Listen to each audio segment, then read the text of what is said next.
High School and St. Mary College, Louisiana, both located here in Shreveport. She's worked over a decade with the Shreveport Memorial Library, and in tandem has proven herself to be a devoted advocate, a very active and engaged citizen and community leader. It is my pleasure to introduce to you one of my dear friends, a vibrant voice of the community, Miss Levette.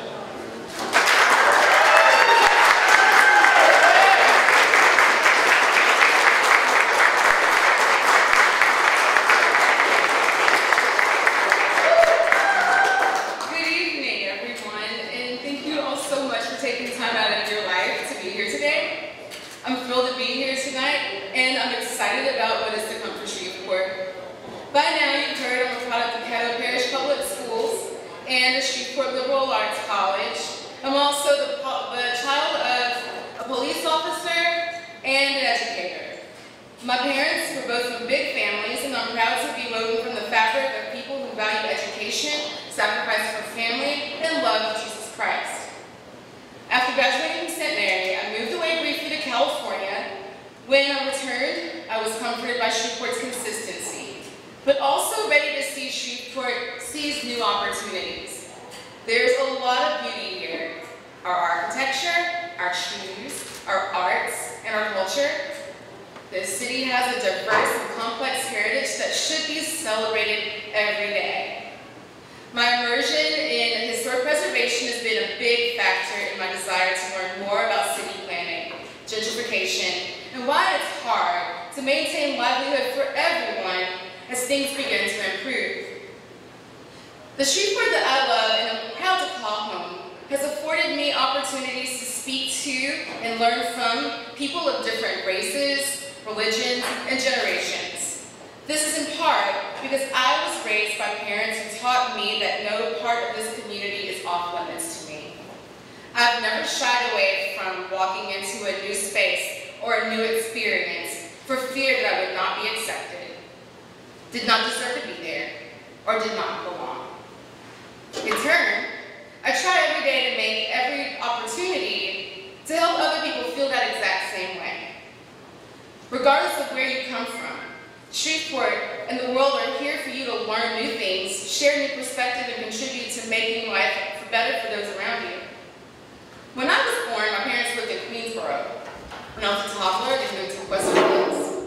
And when I was in high school, we moved to Keithville. After college and moving away, I determined that I was never going to live more than 15 minutes from my work and my recreation. So I have lived in some part of South Highlands or Highlands for nearly the last 13 years. Choosing to live in a historic city core is a lifestyle. It means you value unique homes, pedestrian and bicycle traffic, diverse neighbors who sit on their porches, and kids who play basketball in the streets. You also value never having to drive longer than 10 minutes to get to most things that you require for your day-to-day life. My days are dedicated to advocating for the future of this community. I don't have kids of my own, but I affect the futures of thousands of youth by being a part of their daily routines as a library staffer and a storyteller. The kids in our community know me as the library lady, Miss Spaghetti, or the lady who reads stories and uses all the crazy voices and won't leave them alone about comic books. They also know that I'd rather de-escalate a situation than kick them out of our public space. They know that they are always welcome and valued, and they know that if they ever need help with library resources, from writing their first book reports to their college resumes, I am here for them. We've all seen examples of children and teens whose lives could have been so different if they had more options or realized that access to opportunities were just down the street. Those kids deserve our best. They deserve compassionate advocates who care about their safety and the safety of their families, who care enough about their futures to say, I don't just want you to have the tools to succeed. I will create an environment that will be fertile with opportunities for you to build your future success. At the suggestion of a middle school student, I read the book The Outcast of 19th Schuler Place by E.L. Konigsberg. It's a really good book. In this book, a 12-year-old girl becomes obsessed with some historic towers that are scheduled to be they're scheduled for demolition by the city. She and her uncle began planning their campaign to save these towers. When she asks about the plan, her uncle responds, "I'm gonna do the first two things grown-ups do when they are faced with a problem. One, they form a committee, and two, they give that committee a name." I love this quote because it shines a light on how often our committees never go beyond planning to implementation. We have so many plans on the shelf in Shreveport that haven't been put into action. Plans without action are faith without works. The most valuable experiences in my adult life in Shreveport have been opportunities to show rather than tell. With any volunteer work that I've been a part of in this community, from teaching dance classes to kids from underprivileged backgrounds, to my work with Step Forward, Junior League, and in particular Reform Shreveport, I've been active in creating practical activities that seek to be solutions to problems. With Step Forward, I've helped with a successful reading volunteer program. With Junior League, I've helped develop a new program to address food insecurity. And with Reform Shreveport, I've helped reinvigorate a public park so that it can once again be utilized by the entire community at its full capacity. We've also worked with other community partners to study areas of concern, create activities, and test theories in real time in order to create scalable solutions that engage the public. The community is fatigued of plans without action and doublespeak about data. We want transparency because we want to trust our leaders to engage sincerely and truthfully about issues and real solutions. We also desire the ability to engage with our neighbors about real data and records so that we can hold our public servants to account. This matters just as much when we are talking about business inspections and occupancy as it does when we are talking about equity in bids for city contracts. At our best, we are engaged. We are a community woven together by our values, our differences, and we want to be empowered to find answers and solve problems. We deserve platforms that are interactive and easy to use and point us to the resources that we need. The public servants who want work to meet our needs deserve tools that allow them to engage with citizens so they can meet those needs in real time, provide updates throughout whatever processes are necessary. I want to be a part of a community woven together with those values. We are having conversations in salons, coffee shops, churches, and on social media about the issues in our city. These conversations are the first step in engaging in solutions. We can't tackle crime with only reactionary measures. We can increase surveillance and enact harsher sentences, but that won't address why crime is higher or help prevent it. We must react to current threats. We state statistics about drops in crime, but we must validate victims' experiences. We must also support law enforcement. They are humans with families who are aware that every day when their loved ones leave for work, there is no guarantee they will come back home. None of us have guarantees on our lives, but we have the responsibility to respect each other and look out for one another as a community. We are 7 districts, but we are one community, and we have at the center a downtown surrounded by reams of historic neighborhoods. These neighborhoods can't be attended to as well as they should if we are not living within our means. If we want to have a vibrant, successful city, we must grow our population in the city core. Drawing a bigger radius to maintain the same population means that we are using the same amount of revenue to cover a larger amount of land area. If we continue to sprawl, we will slowly lose the life force of this city's cultural identity, and it will make it untenable for local businesses on either side of I-49 to support themselves. We must pay attention to studies that say that younger generations are less car dependent and want a lifestyle that enables shorter commutes, as well as amenities within walkable distances. This is more possible in Caddo Heights, Highland, South Highland, and Stoner Hill in downtown than nearly any other part of Shreveport. By focusing on creating such neighborhoods, we are creating a nice place to live that all others would want to visit. I'm here today to announce my candidacy for City Council District B. Shreveport's historic and economic core.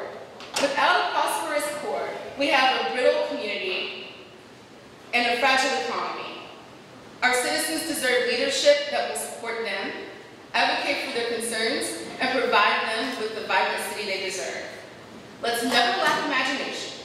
Let's use creativity to solve problems. And let's always bring possible solutions to the table. And let's never, ever leave anyone behind. Thank you for your time and your support.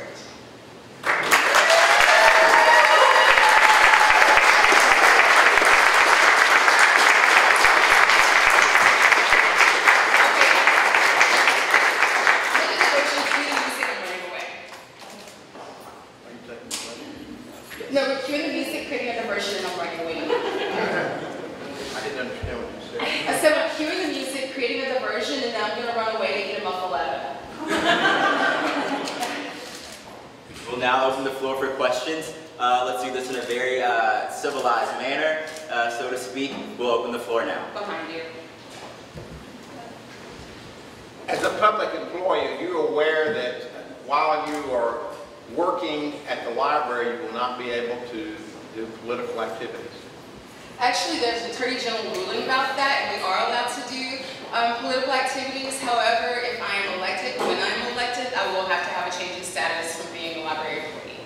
Are you saying while I'm paying you, while you're drawing a salary as a public employee, you will be able to take time off from work to do, and be paid to do political activities? So, sir, I will not be on the clock. I might be on vacation time, but I will not be on the clock. Thank you. You're welcome. Who's next? Yes. Tell me more about your ideas for transparency. Ideas for transparency. I believe that we need something that would be similar to a switchboard, like a virtual switchboard for the community that allows us to use, instead of just a website, an application that gives us real-time data that also allows us to upload any data that is a public record. Instead of us having to go through a long process to request a public record and get that public record back weeks later, as much time as the law allows and for the delays to be there, why shouldn't we be able to just search for any of those records and have them at our fingertips? Additionally, if we have all those records, instead of just collecting widgets to collect widgets, we should be analyzing that data so it can tell us where our issues are, where our successes are within our community, and see if there's any sort of geographic correlation for any of them so that we can address the issues and celebrate the successes. Yes? Well, speaking of transparency and ease of access, what are your thoughts on moving the meetings later? I actually would love to advocate for that. I think that we're the people, like Mr. Settle already mentioned, I'm a public employee right now currently, and I'm not a salaried employee, so I am by the hour. So I punch out when it's time for me to put on a different hat as a candidate, and I would like for everyone else to be able to punch out when they would like to be able to attend the meeting. And if your job doesn't allow you very much vacation time, that means that you don't get to be involved in the public process. And I think that even public employees should be involved in the public process. Next.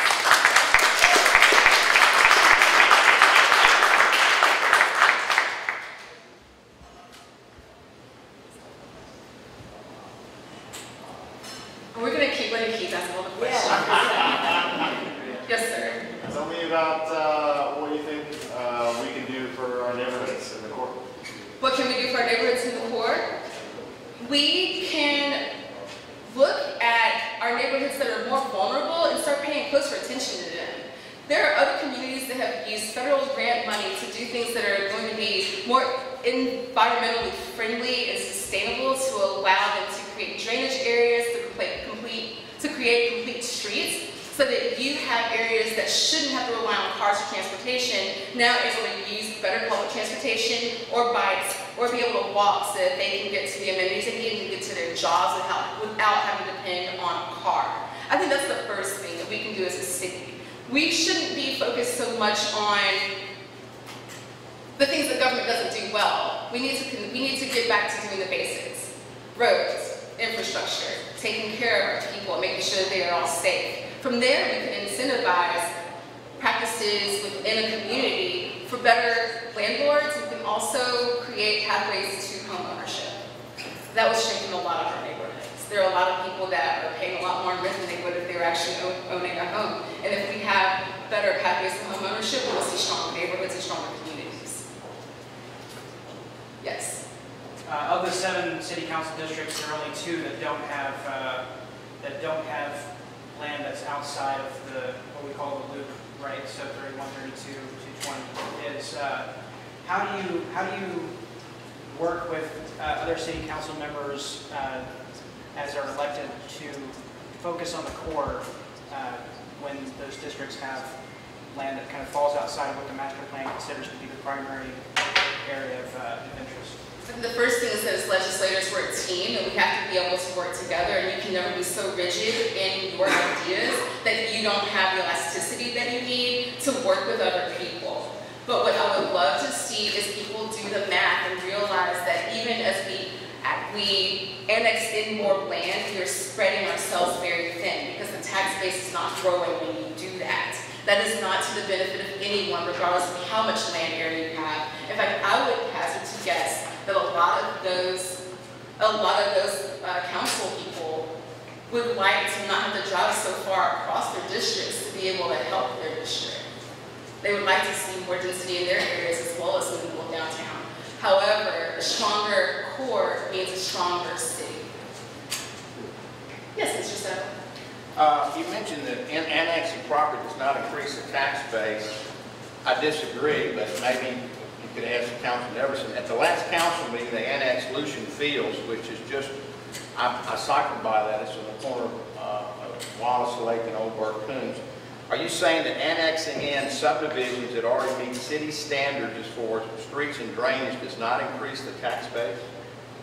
If the population to fill in those neighborhoods is coming from my neighborhood out there, then it absolutely isn't. You're just spreading people around. You're not actually creating a larger population. Don't you agree that subdivisions have higher income?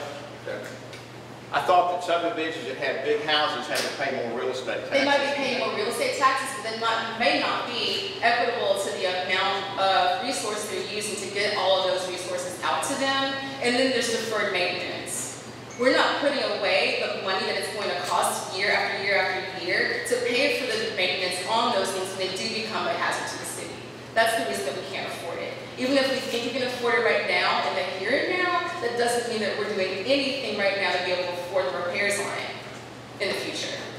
Does that make sense?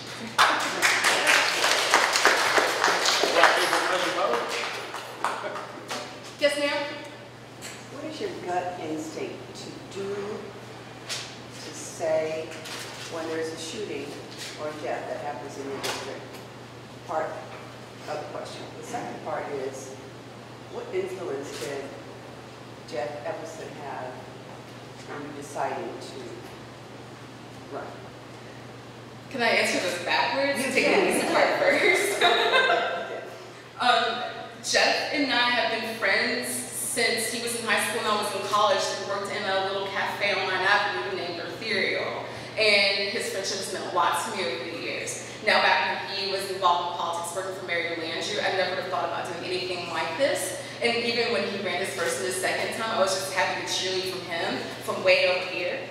But I admire him so much, and I am really glad to have the example that he has set for his diplomacy, for his ability to bring a lot of ideas to a discussion, everyone to really think about things before he actually acts on it. I also admire his ability. He's been complimented by people outside of the district because he's come to their aid when they weren't able to get in touch with their own district, the district council person. As far as my gut instinct when there's a shooting in someone's family, the gut instinct is emotional. It's a visceral emotional feeling. Every time we see this, and I think that's the issue that a lot of people are having when we're talking about these things online. You have more access right now to that information, and it's going to pull at your heart, it's going to pull at your chemicals. Every time you see that there's been some sort of violent act, especially against a child, your dopamine centers are going to react, especially when you're seeing it on social media. It's heartbreaking. And you want to be able to offer comfort to those families, but I would be inconsolable if it were me, and I believe that they'd be inconsolable too. My favorite color is purple.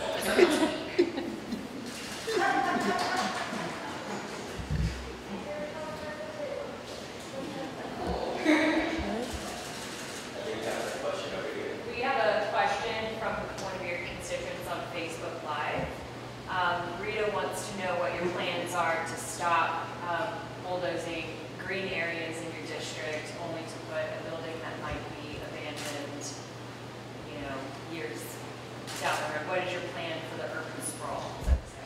Now, if we're talking in my district, it would be infill. And I would hope that you're looking at standards for any infill that happens in my district.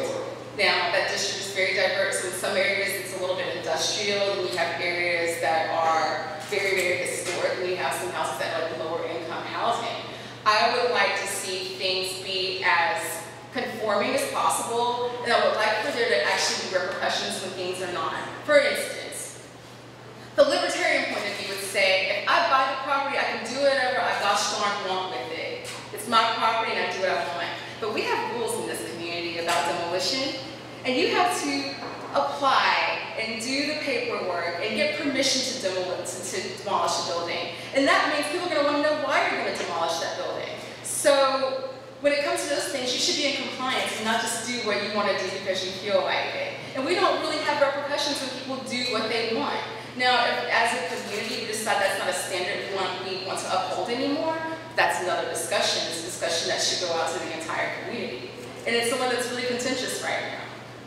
For me personally, I would like to see more infill, and I would like green spaces to be green spaces that are contributing in some way. Either if it's, it could be a community garden, it could be a park, but it should be contributing. Or we can adjudicate that property or sell that property for housing for people, because I think that people would love to live in the beautiful neighborhoods in my district.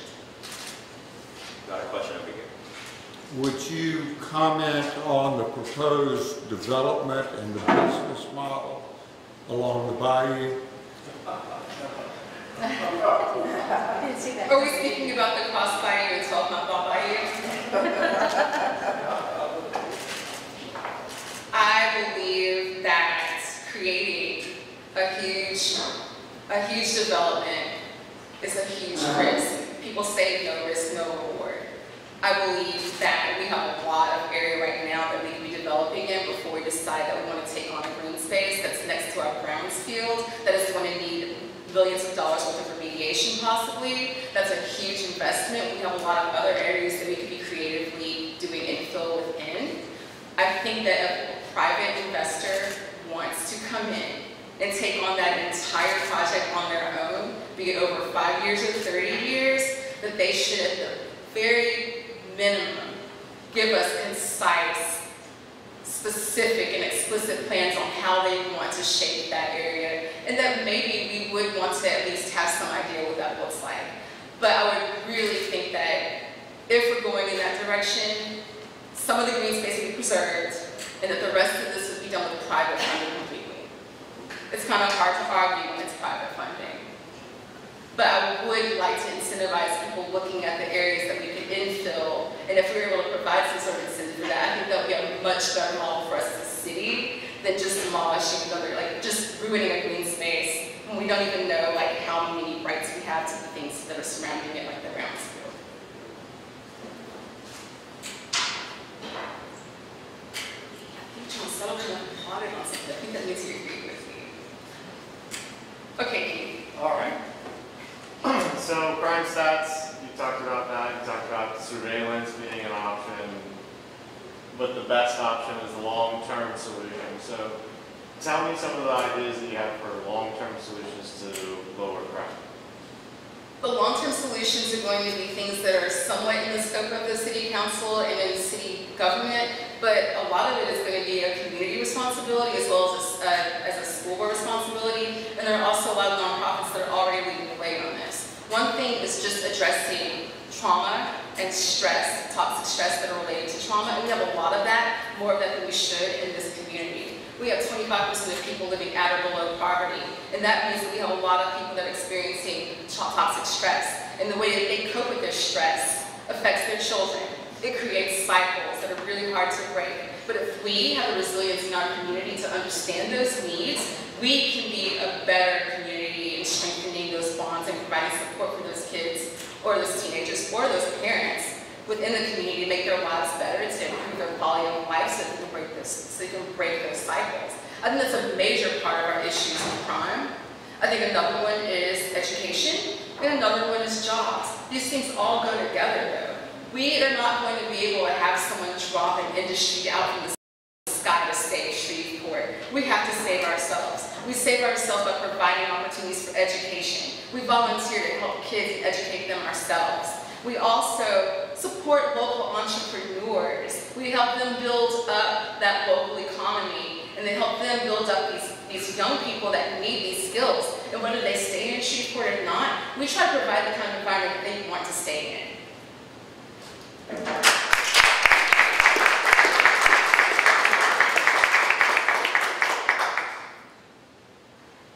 Muffled letters aren't that far away. I'm not in a hurry. Please. Levette, I have a question. Yes, Ms. Georgia. I'm a new grandmother, and I heard you mention education. What can I do to educate my grandchildren here in Shreveport? I'm a stay-at-home grandmother now. What can I do? Well, I'm not going to make a plug for my job. There's been enough talk about that today. But I will tell you that anyone should know and understand the 30 million word gap. Have any of you heard of that before? Show of hands. That's fantastic. I think that one thing that we can all do is understand that the mental capacity of most newborns is just about the same, and their ability and capacity to grow and learn and be achieving at level by kindergarten is about the same. But it's reliant on us as parents and caregivers to make sure that those kids are hearing enough talking and having enough bonding with a parent or someone that really cares about them. We're talking 30 minutes a day of reading, singing, and talking to a child. A lot of people say, well, when you're working 2 jobs, it's really, really hard to do something like that. But this goes back to toxic stress and being able to bond with a kid.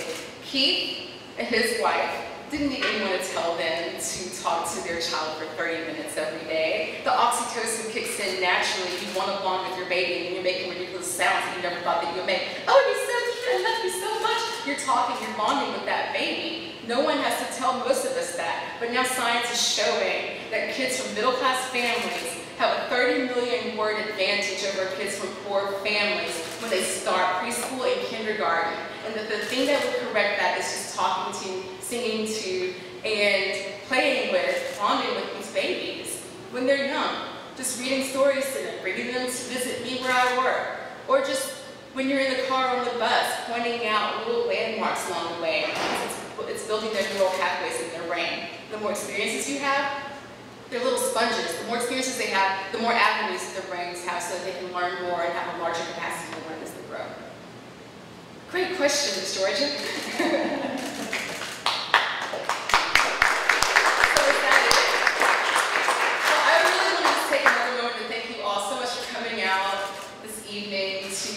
Hear my announcements and to support me. I really appreciate your support, and I hope that you will go to our website, levettefuller.com. It's LEVETTEFULLER.com to learn how you can support the campaign if you volunteer or making a contribution. Thank you so much.